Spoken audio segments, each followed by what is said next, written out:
we're supposed to be meant for others. And so when I'm in a race, I don't really think about myself. I think about all my teammates and how I don't want to let them down. So I just try to be as selfless as possible and try to do my best, not just for me, but for the people around me. And it makes the race a lot easier. What would you like to say to the people who look up to you?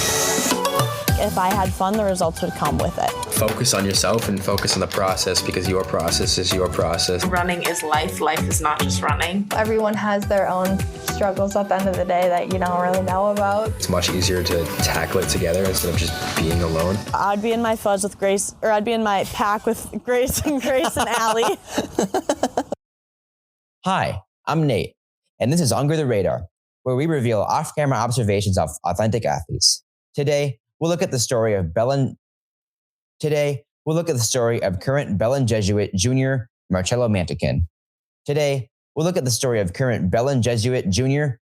Mantecon. We'll talk about lots of different things, beginning with his upbringing with Belen Jesuit and through his postseason run this year with NXN, Brooks, and we'll go through his quadruple national title at NIN, ending with the faith and service that makes him Marcelo. Enjoy.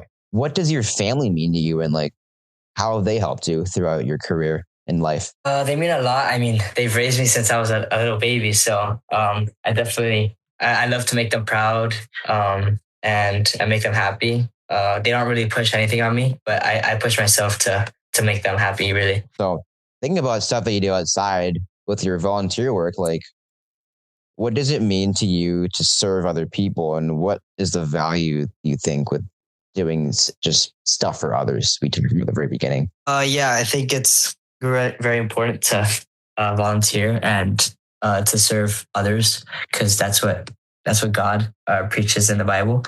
So doing that is definitely one of the biggest priorities that we should do. And it makes me so happy when I help someone and they have a smile on their face and they say thank you. It's a priceless feeling for sure. Yeah. What are some ways you've served your community? We do a lot of hours, outreach hours with Belen, the school.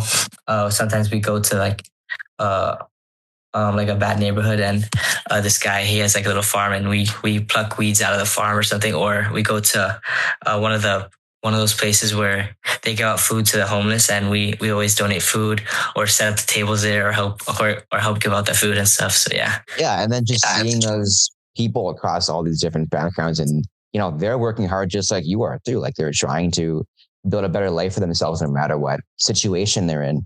So how have the people that you've gotten to meet while you're serving other people really inspired you in your own life journey so far? It's so happy, and it makes me so happy to see a smile on their face, and it makes me feel so warm inside that when knowing that you're doing God's work and helping others. It just inspires me to keep being a better person. And yeah. Belen Jesuit, when you were younger, how do they really support you in the beginning as just a young athlete in middle school? Belen Jesuit starts in 6th grade and then goes all the way to 12th. So it's really good because we have a great coaching staff, starting in 6th grade. The cross country coach when I first started Belen is my current track coach. And then when I was in 8th grade, I got moved up to the high school for cross country. So I was coached by Frankie starting in 8th grade. And it's really great because it gives you something to look up to as a 6th and 7th grader. Watching all the older guys run and looking up to them makes you want to be like one of them. And I would look up to all those runners that felt untouchable at the time. And now I'm beating their times and stuff. So it's pretty cool to see that. What does running for others look like in your career? And practically during a 5K when you're 2 miles in, how do you rededicate yourself and the race to your team? It's all about what we're taught when starting 6th grade when we enter Belen.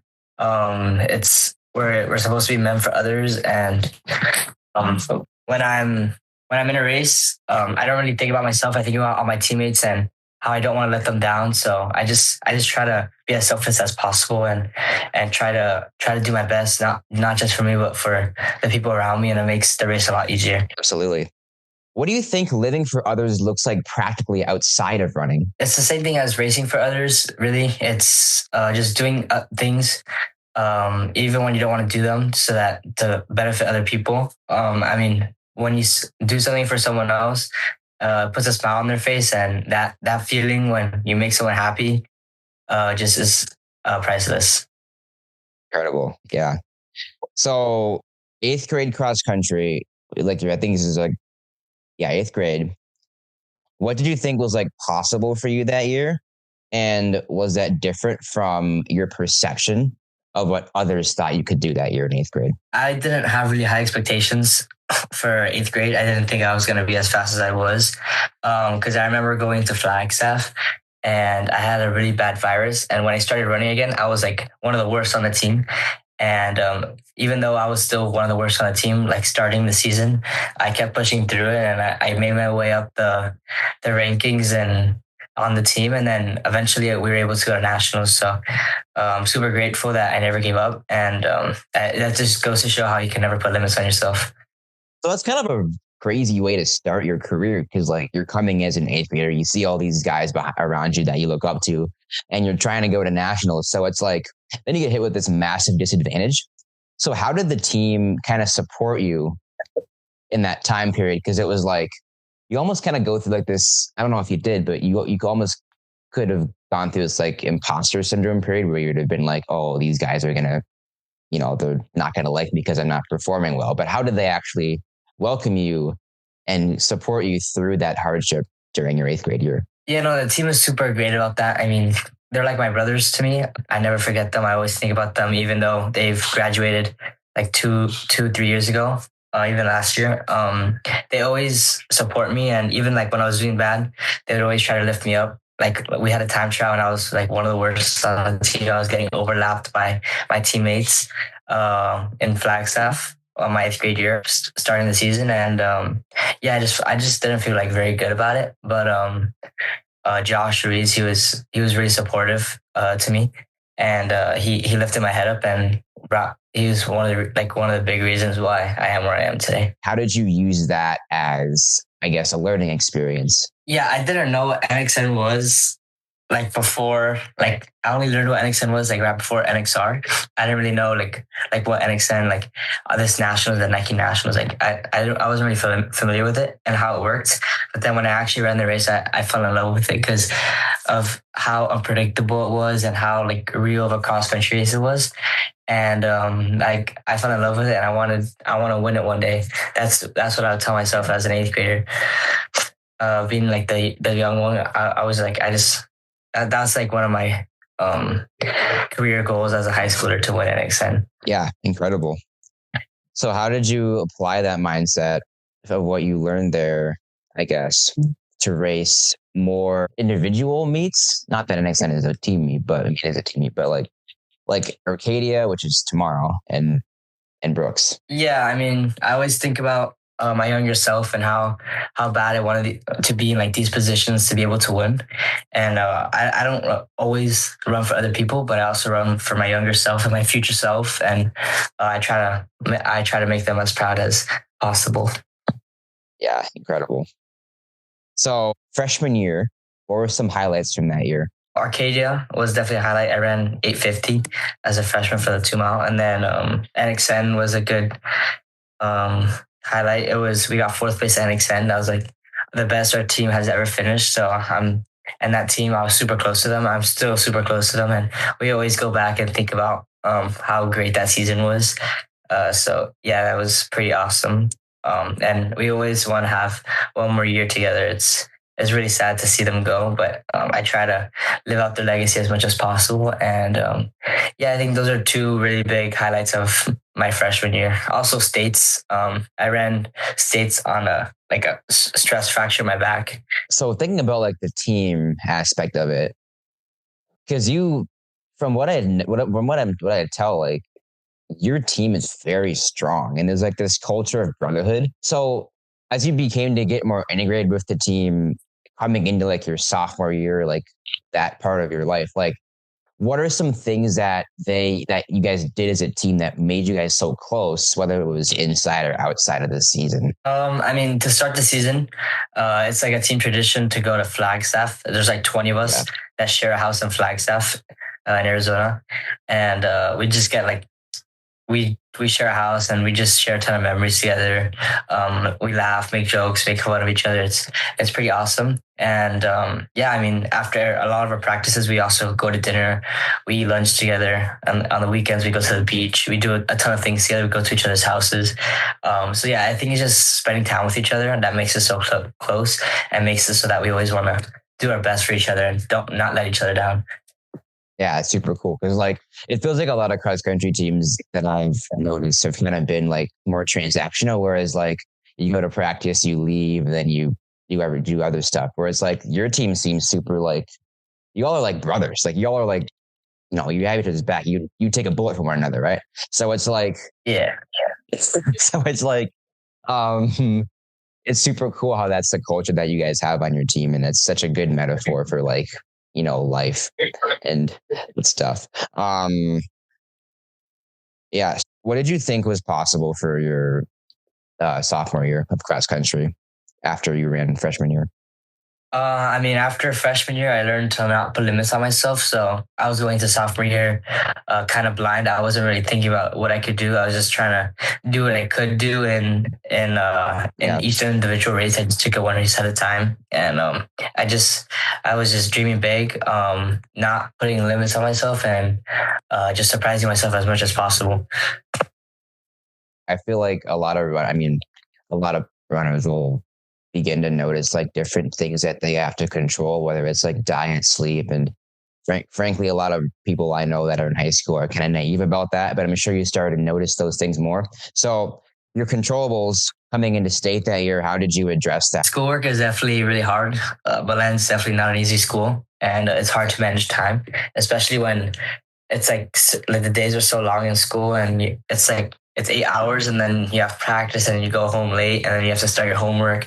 So yeah, it's very time consuming. So definitely you have to be very disciplined on how you manage your time, and you can't procrastinate.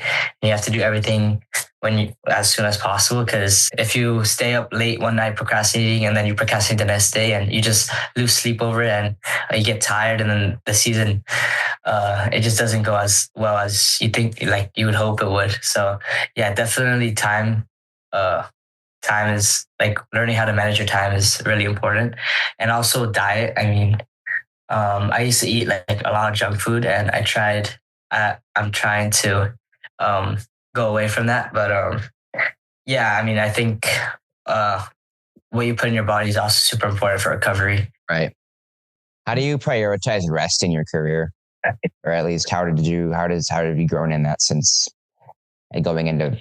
It's just you have to give up things like you can't be going to parties late at night.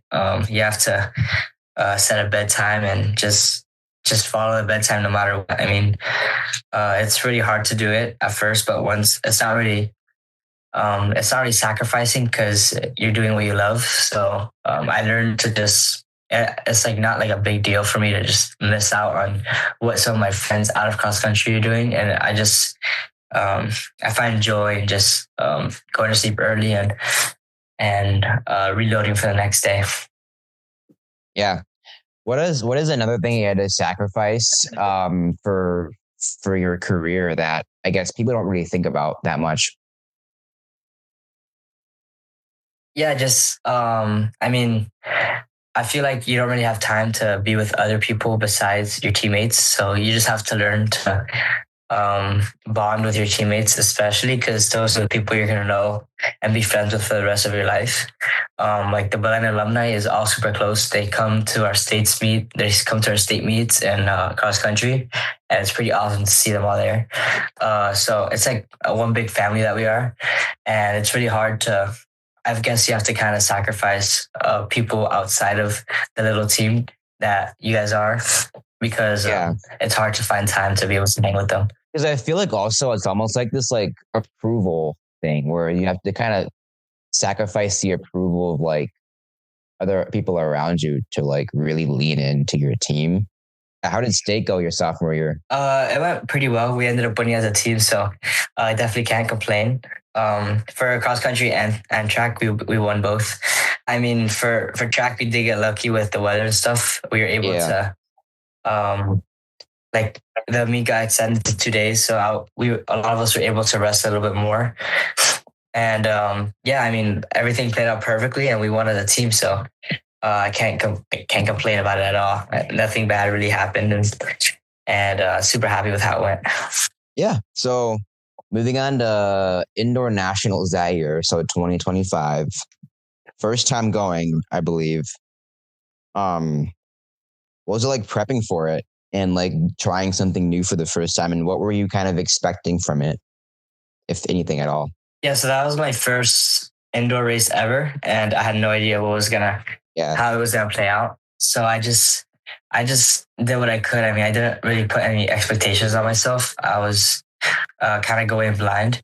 So I just did what I could, and I didn't have really any preparation for it. It was just more of a race that we were training through, and we ended up winning a few events. We had Thiago win the mile, and he was part of the 4x-mile team.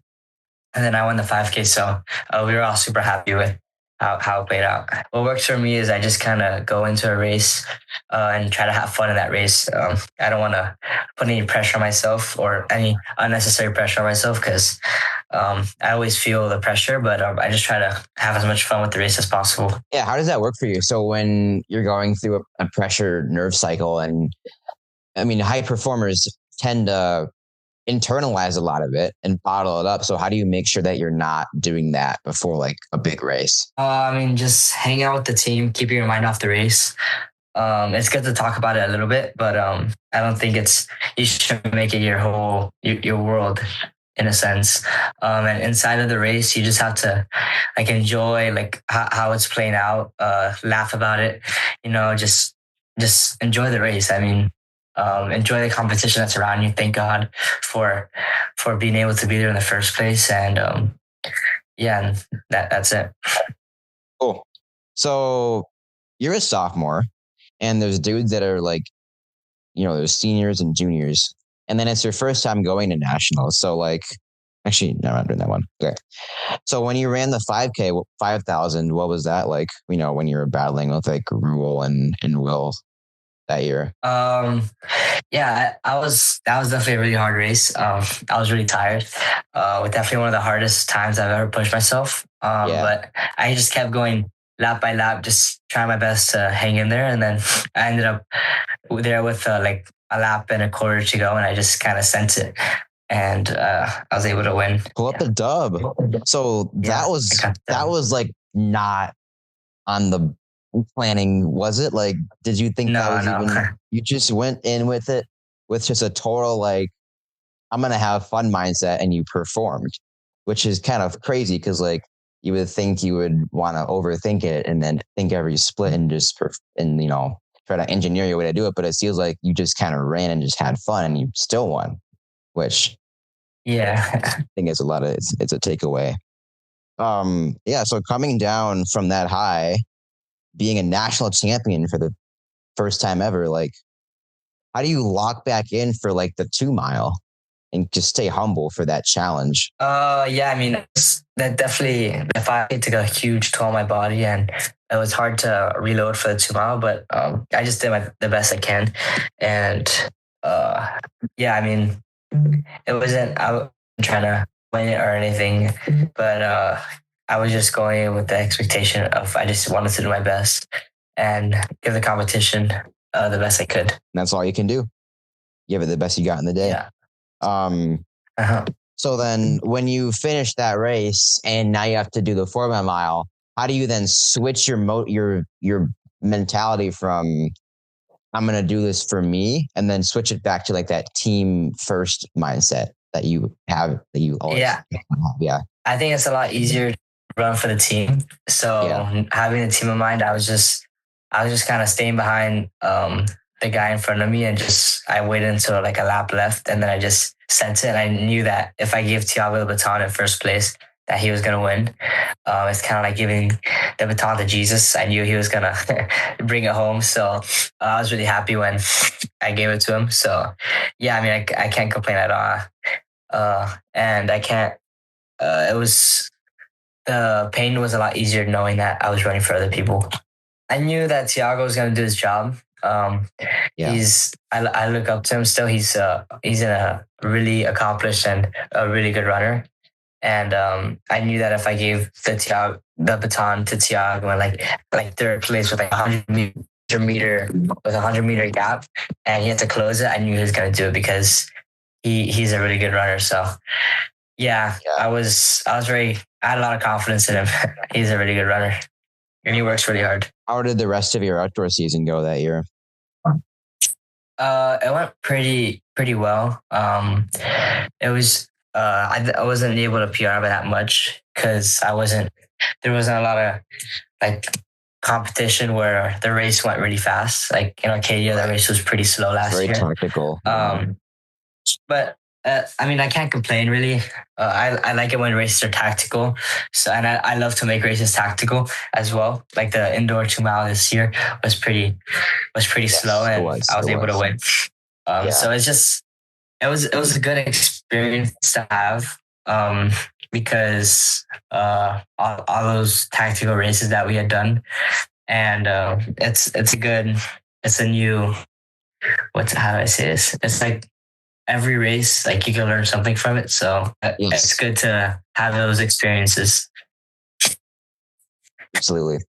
So like, it's funny because like people on like Let's Run or whatever will like dog on like tactical racing because it's like you're not trying hard and it's like, oh, they're just jogging. Like, why is that not true? I think tactical racing is the purest form of racing because that's how all the championship races work, really. No one wants to lead, and it just comes down to a kick. And I think that's just the truest form of racing. Who has the most in them with a lap or 2 laps left? It's not just a time trial. You could just do that by yourself with a pacer. It's more like you're racing the competition, and it's just whoever's the biggest dog out there wins, and everyone has their own race plan, so it makes it that much better. Yeah, golden ticket. So that year, that was the first year Brooks did their golden ticket stuff. Do you think that getting that is a disadvantage or an advantage? Because like you don't have to race your regional meet, but you're also missing out on your competition and possible racing experience and learning. Yeah, if I didn't get the golden ticket, I probably wouldn't have gone to Brooks. So I think it's an advantage because like I was to just race Brooks in general. Because I think the day of, I wouldn't have been able to do Brooks because I would have been racing too many weeks in a row if I did the Brooks regional. So it was good that the golden ticket thing came out. And I was able to perform pretty well in that final race. So I was pretty happy. So then at that point, you've been to 2 NXNs. And knowing you got the qual to NXN last year, so 2025, 2 months ago, how did you view NXN and how were you ready to apply what you learned in these previous 2 experiences to your advantage for this past year? Yeah, I mean, NXN is a very hard race to learn. And every race is run differently. Like the first race was pretty fast. The next race was not so fast because it was so muddy and stuff. So it's good to be able to have those 2 extremes in your back pocket and knowing how each race goes. But this race is just, it was just a battle of the last K, and I wasn't able to really stick on. And I guess I just didn't want it enough. But that's just something to look back at for this upcoming cross-country season. And I'm looking forward to being able to race the best of the best in cross-country again. Yeah, it definitely makes you hungry. And you were able to come back a week later and rebound from that. So what was the week between NXN and Brooks like, just mentally trying to go back and prime yourself for another shot at a championship? Yeah, I didn't really put a lot of pressure on myself for Brooks. It was just what else could I do meet rather than I'm just gonna try to win meet. I mean, I obviously I was gonna try to win, but I didn't put that much pressure on myself. And yeah, I just took the race with a grain of salt, and I tried doing my best. Right. And I just trying to rest because the time zone change was a pain in the butt. Oh, yeah. Right now you're in California. I bet it wasn't. It was crazy waking up for Arcadia. Yeah. Also, isn't your race at like, what time is it at? The race tomorrow, Today. the 2 mile tomorrow is at, today. So I think we have the 4x8 today at 6 p.m. And then we have the 2 mile tomorrow at like 9 p.m. So which is 12 p.m. or 12 a.m. on Sunday for racing at midnight. Oh my goodness. That's gotta be insane. Anyways, that was way off topic. So how did Brooks play out, coming out to with that lead and it definitely surprised me. I didn't think I was gonna have the lead by that much. Coming down that hill. That wasn't really the race plan. I was just gonna kind of hang in there until the last K or something. But I don't know. I went down the hill very fast, and I was able to have a gap. So I just tried to keep that gap as long as I could. And then Jack Spencer obviously came and beat me, but I gave him my best, and he was a really good racer, and he got the best of me.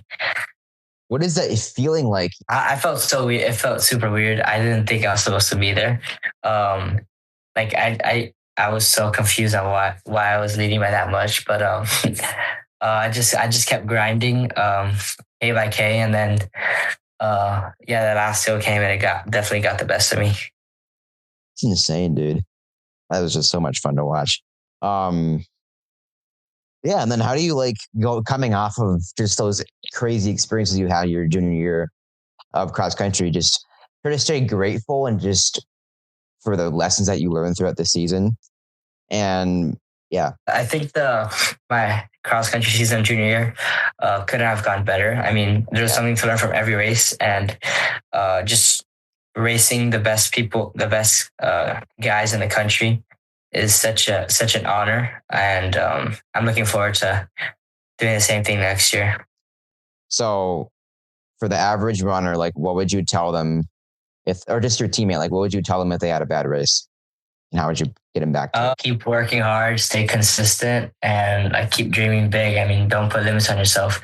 I think a lot of people put limits on themselves, and it's just not really healthy. As you began your senior year, or as you progressed throughout your junior year, how have you grown to become a leader on Belen Jesuit? I mean, it just kind of came. I had people to learn from, like Josh Ruiz. It just kind of came naturally, and I don't really try to do a hoorah speech before every race, because I know that the team is ready for the race long before we got to the starting line. Exactly. I know that we're all in super good shape, so I know that we're just there to do our job and execute, and that's what we always do. So can't complain at all about how the team is. I mean, you guys build up to these races starting in August or whenever you go to Flagstaff, and you guys are consistently in community, I'm guessing from then until December, which I think does way more than just a simple speech right before your race, because you've already been motivated throughout the entire season. So it's super cool you guys do that. So what is a way that being a part of that super, super, super close team has allowed you to tackle a challenge outside of running? How it challenged me outside of running? Oh, no. I meant how is the experience on Belen Jesuit on the team allowed you to actually tackle an everyday life problem? Oh, yeah. Okay. Yeah, I'm not dunking your team. I mean, it makes... I love your team. It makes everything so much easier, knowing that you're the pain is spread out between you guys. When you guys run together in all the workouts, or when we run together in the workouts, it makes the workout easier, knowing that the person next to you is also suffering just as bad. It just makes everything so much easier, and it makes us so much better as people and as runners. Yeah. So, okay, here we go. Nike Internationals this year. So coming into the, what did you learn? Okay, let's say this. So you come into Nike Internationals this year. What did you have this time that you learned from the year before that you could apply coming into this that you didn't have the first time for indoor? I mean, I don't think it was anything like special that clicked in my mind. I think it was just kind of having the experience to of the races of just racing the even like the whole year prior. I know how to race a lot more now and how to put myself in the positions to win. So that was just pretty much it. But there was no one little thought that made everything click. It was, again, like we were talking about, like there's no hurrah speech you had to give yourself. It was just consistent work over time. So what were your expectations coming into NIN this year, if anything? Just do my best. I mean, my eyes were mostly set on the DMR. That was like the biggest event that we wanted to win because it was the one as a team. So I'm glad we came out with that win, and then everything else was just extras. Yeah. So coming off of Brooks this year, just getting second, and now people are starting to know who you are. Like people are going to recognize you as Marcelo Mantecon, who won the year before and second at Brooks. So how do you let the support of others and the people knowing who you are push you and not pull you away and not put pressure on yourself? It's pretty fun to have people recognize me and ask for a picture. I think it's pretty funny. But I don't really let it get to me, and I just always humble myself and just focus on myself and what my job is for the next race, and not think about what other people are going to think of me. Yeah. So coming into the 5,000, because you won it the year before, so there's this tendency to come in with like a prideful mentality of, oh, I won this year before, I don't need to really care about this. So how do you still take that race seriously and stay humble and not let what you did the year before get to you? I mean, it's pretty easy to do that because you're going against the best people in the country, regardless of how many times you won before. You're always going to be racing the best of the best, and it's not something you should ever take lightly. So you just go into every race being just as hungry as the last. How'd the race go? The race went well. I came out with the win, so can't complain. Closed pretty fast. So then the 2 mile, coming into that, and we talked about earlier, like tactical, you're going out like very slow until the 2K mark. When did you feel the urge to speed up? And then how did that end up for you? The 2 mile. So I wasn't me that made the move. It was Paul Van Lillingham. And the move was very bold.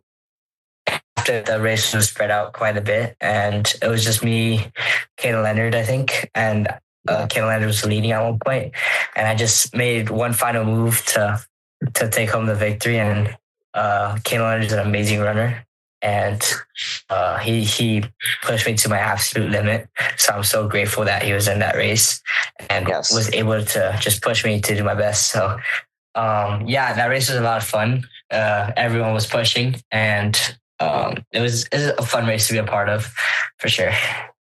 Yeah. So with like Hayden and you, and I've talked about this on a lot of past episodes of my Nike Elite homies, what is the relationship like between you and the people that you're racing against, especially in the program that's structured to build that community as a group of young high school athletes? Yeah, I mean, I've gotten a lot closer to Caden and all the people from Nike Elite, so it's great to be able to race against them and just kind of go toe to toe with them.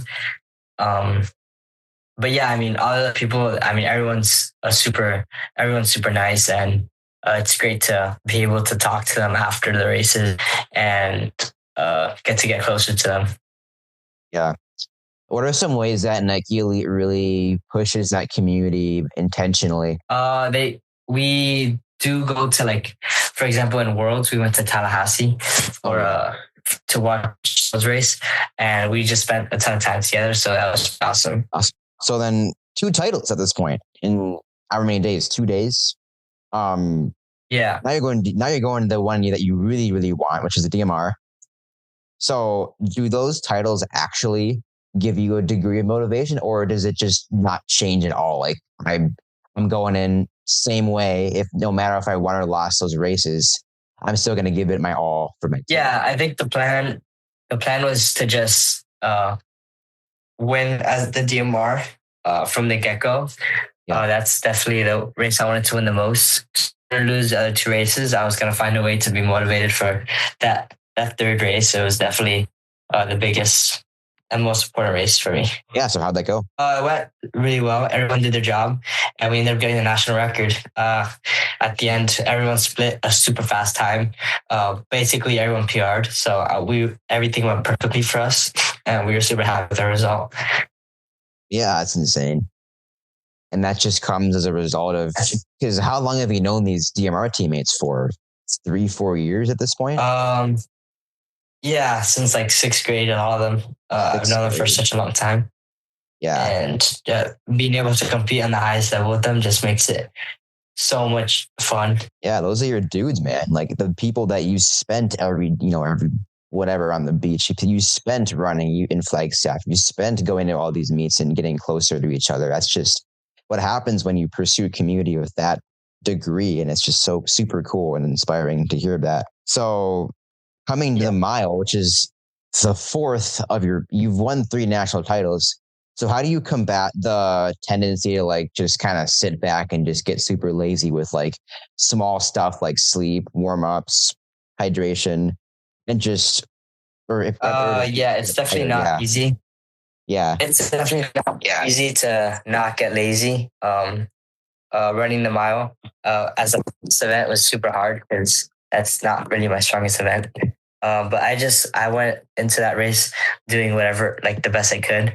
And I wasn't going to kill myself if I didn't come out with the win or I didn't do what I wanted. So I was really happy with how that race played out. And I ended up winning. I made a move with like a lap and a half left or something. And I did look back a lot, but like I just tried my best not to look back and just do my absolute best. Just insane. Like 4 national titles. Like when you realized that you had just done that, like when did that kind of set in for you? And like, what was your like mental response to that? I was so tired. I wanted to take a nap, but I still had to go all the way home. So yeah, that was the first step. Go home, and then I was getting the best night of sleep after that. Exactly right. And when you just pass out. So then, how did you just fuel for that? How did you like eat and drink? And how did you stay like super militant and sleep and stuff? How did that even work for 4 separate days of this? Yeah, I ate the same dinner every single night, and I ate the same lunch every single day. It was so like annoying because I was like getting so tired of it by the 4th day. I was like eating a sandwich, and it was the same sandwich, and I did not want to have anything to do with that sandwich. But I mean, it was really hard to fuel because you need to eat a lot, even though you just went all out and you don't feel like eating at all. You have to still shove it down your throat and just prepare for the next one. What was in that magical sandwich? Ham and cheese. That's it. It works. It got you 4 titles. What can I say? Have you eaten one since? No, I don't think so. Actually, it's been. I don't want to have that sandwich ever. It's like I feel like there's like some like thing because like you always associate like a ham cheese sandwich with like performing very well. So like you almost want to like have one like before nationals just to remind yourself of the feeling. I don't know. Yeah. That I'm going to tell you how to win a national title. So let's get biblical for a second. Romans 16, Paul just lists like a bunch of people that he just like wants to thank for all that they've helped him with. So like throughout your whole career so far, leading up to tomorrow, but like up to today, like who is or some people that you like to just express some gratitude to? Definitely my family first. Also my coaches. They believed in me since day one. They always tell me how great I could be, and I always get happy or excited when they're telling me that I could be great. And I always start believing once they tell me that. And my teammates as well. I mean, they've gone through everything with me, so I can't. All the alumni as well that have been through Belen, they always support me. And I think those are the main people that I think on a daily basis for all my successes. So looking back at that, like because we talked earlier about putting limits on yourself. So how has your community really pushed you in that regard and just pushed you in your mental game rather than just like run fast? Yeah, I mean, they always push me to be the best person you can. And they always want what's best for me. My parents and my siblings and all my teammates, even if it's not related to running, they always just push me to do my best in school or just being a good person in general. So yeah, I mean, I'm super grateful for them. Yeah. So tomorrow you get your run at Arcadia. So what is that like? Just getting to give that a go again. What are your goals for that meet? Just do the best I can, really. The win would obviously be pretty nice. That's definitely a thought in my head, but I'm not gonna like make it my whole life, and I'm just gonna compete against the best of the best, like Jackson Spencer. It's gonna be really fun to be able to race him again. So then just we're down to the last 6. Just talk about your faith and devotion to Jesus and how has that carried you throughout your entire running career and just life in general? Really? Yeah, I mean, I was baptized when I was super young, and I've learned about the gospel and Jesus's life and his works my whole life. So it's pretty great to be able to live out his word. Yeah. What is something like a hardship you've gone through either inside or outside your running career that you've had to rely completely on Christ to get through? Yeah, I've had a few bad races in my life, and it's really hard to not be frustrated with God, but you always have to trust in his plan, and you have to know that he always has a plan for you, and he has your life in his best interest. Absolutely. What about a spiritual either discipline or practice or mentality that you want to just improve on and work on in the coming months? Yeah, just praying every day is something I always try to do. Like if it's a rosary or just a little prayer, reading the gospel of the day, that's something that's super important to me, and I always try to do that as much as I can. What does like a daily prayer look like for you, and like, or what is like read the gospel and then just try to reflect on it and see how I can implement what God is trying to tell me in my life. Yeah. All right. Down to the last 4 questions. How do you take care of your mental health outside of running? I don't really think about it. I don't really talk about it. I just try to have a good time with my friends and just try to keep your mind off of it. Yeah. I mean, I feel like community is very like preventative when it comes to mental health, because like a big thing with mental health is that makes you struggle by yourself, that I've for sure experienced. So it's like, if you can remain a strong group of community, you can really prevent stuff like anxiety and depression beforehand, which I think you've gotten to benefit from, which is amazing. What's your why, and what motivates you to run on the days that you don't want to run? My why is just to make myself proud and make my family and friends proud. I love to run for them, and they're really like the reason why I'm doing so great. Yeah. What advice would you like to give to people just starting out in the sport? Don't put limits on yourself and just dream big, and just stay consistent and listen to your coach. Awesome. And finally, the last one, what legacy would you like to leave behind once you finish high school on the Florida and the national running community? I just want to make all the alumni from my school proud and my family proud. And I just want to win big races. I don't really care too much about what other people besides the people really close to me think of me. Incredible. Hey, Marcelo, thanks for coming on. Go crush it in Arcadia. And thanks for inspiring so many people around you, and enjoy your trip. Thank you. Appreciate it. Thank you. 4 national titles is just crazy. You know, I loved hearing about Marcelo's team and how they fostered constant time with one another. And that's allowed him to perform so well, but also still remain so rooted in his community. They intentionally make time for one another outside of practice in school, which makes them closer as runners and as people. And that just is a great model for how teams should be run. It's not just people you run with, but people you live with. It was also interesting to see how he pursued his consistency with his career and actively put off distractions such as sacrificing the approval from others and stuff like parties or stuff like that, and other things that he didn't think was very productive for his running career. So he sacrificed the fun and short-term gain for his long-term career and life success.